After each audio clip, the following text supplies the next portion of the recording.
بسم اللہ الرحمن الرحیم۔ شروع اللہ کا نام لے کر جو بڑا مہربان نہایت رحم والا ہے۔ بسم اللہ الرحمن الرحیم۔ ماہ مبارک رمضان المبارک جو کہ نیکیوں کا موسم بہار ہے، اس کے آخری عشرے میں بہت سی خیر و برکات پنہاں ہیں۔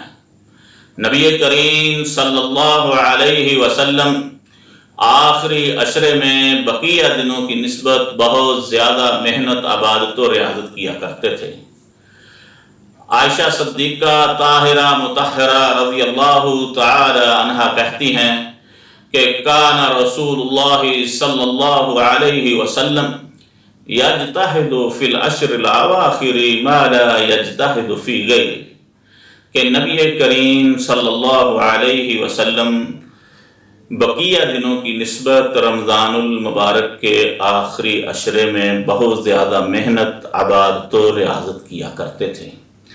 اسی طرح صحیحین کی روایت ہے کہ کان النبی صلی اللہ علیہ وسلم اذا دخل العشر کان النبی صلی اللہ علیہ وسلم اذا دخل العشر شد مئزرہ واحیا لیلہ وایقظ اہلہ، کہ نبی کریم صلی اللہ علیہ وسلم جب رمضان المبارک کا آخری عشرہ شروع ہو جاتا تو آپ کمر کس لیتے اور اپنی راتیں جاگتے اور گھر والوں کو بھی جگاتے۔